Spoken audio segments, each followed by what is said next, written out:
M0 FXB FX-4CR. Let's look at firmware options. Foxtrot 5 Bravo Uniform Delta has version 2.8. The latest was released in August, 13th of August. And there is a changelog for the previous one. So this is a bespoke firmware that he has made.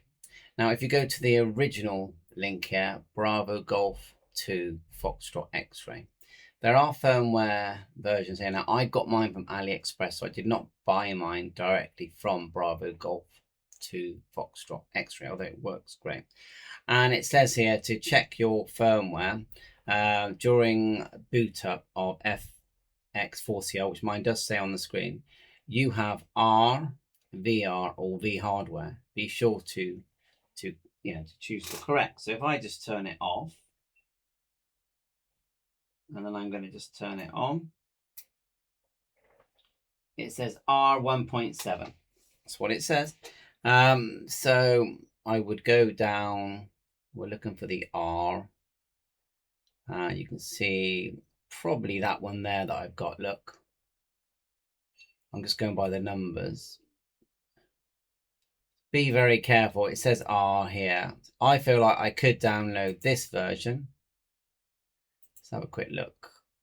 I'll just send it. Oh, it's just a, is that a hex file? I'm going to extract it to, just to save it, my D drive.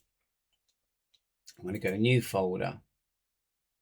And there you are. 1.8.5, which is newer than what I've got. If you can see that. Click OK. So I got it saved, yeah. There's no other information with that. You can see here there's other firmwares as well for the VR cooling fan installation. That's quite cool, literally. There you go. Wow. Yeah. So thanks very much. And you pretty much Google this. Now, Foxtrot 5 Bravo Uniform Delta Daniel has made this firmware. I have extracted it. I plan to learn how to use it. Now, this on the left is his manual, his instruction manual. If you look here, 2.8, I feel like there's another, see this here, the firmware 2.8 version 2.6. There's actually a newer, probably a newer manual. And, I haven't used it. There are videos of people using it, so I'm just going to quickly browse through. There's a lot to take in. It's a small radio, but it really packs a punch. HF 6 meters. There's no internal tuner.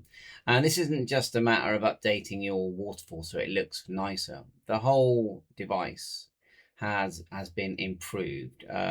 So we'll just go through here what they're saying just here. Let me bring this down. We're going to do the firmware bit, but not in this video. I'm in the process of learning. As you know, I learn with you. So I can see that the fonts have changed here. You've got basic operation, large operation, left and right side, just showing the power. Now my power isn't this type. It's that's the X60. Mine is the round DC plug. Buttons, knobs, editing messages, about messages, basic operations, bandwidth adjustments, noise reduction, notch adjustments, tune, noise blanker, power key. Automatic band limits are global because you can actually set your band region inside the radio. Going further down, band selection VFO. Beacons, you can use beacons you can hear to synchronize yourself. Great. Use GPS or website to ensure accurate timing. CW beacon messages. Electric here, user settings, you can disable it. SWR protect. I noticed that when you transmit, it looks different. There's more information on screen. Voice settings, digital settings, data communication cable, and so on and so on. Firmware update, always interesting. Download the firmware from here, yeah. And download and install STM Cube. So I'm going to do that just so we've got everything ready. pretty sure I've already got that on my PC, but there it is there. The links are all there for you. Yeah, I thought I had it on my PC from a different radio that I updated. So I've already got the program, or I've got the bin file. This is now, and I'm going to, do the video about selecting the right parameters, importing the right files. You've got a hex file and a bin file there, I'm seeing. And at your risk, of course, but usually, even if you go wrong, you just do it all again and it just works. And the instructions are here. Download and install Cube that you just saw. Run the program, yeah. Select USB. I'm sort of practicing now. USB is selected here. And click Open tab and select the unzipped firmware file. Unzipped. Click the download key in STM Cube Programmer. After download is complete, let power will disconnect. Seems quite easy, doesn't it? When they say it like that. Oh God! So we went. Let me just. I'm not doing it now. I'm practicing, but you get the idea. If you've got one and you want to do it at your risk, not mine. You would. Let's just quickly go through the process.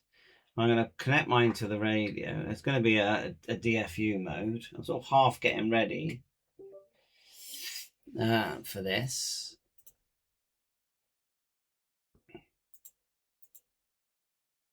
Like so. Radio's connected to USB. Click the download. It doesn't say put it. Here it is.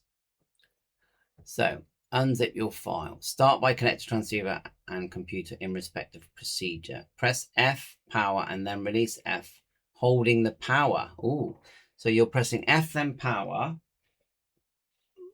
and then release. So start by connecting transceiver and computer in respect of procedure. So if it's off, press and hold off. You would press F then power, then release F, keep holding power. And that basically puts you into, oh, this is fiddly. F power, and then you're going to keep your finger on the power button. So F power, then release F. So it's F power, F power, release F.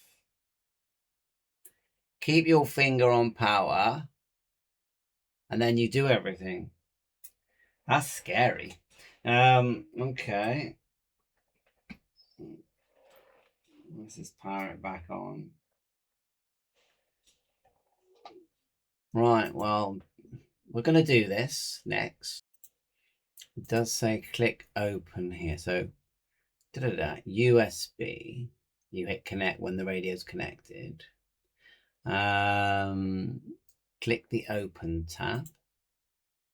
Open the unzipped firmware. Let me just have a quick look. Firmware files. Well, I wouldn't say that's unzipped myself. It's only showing one. So what I'd probably do is delete a few.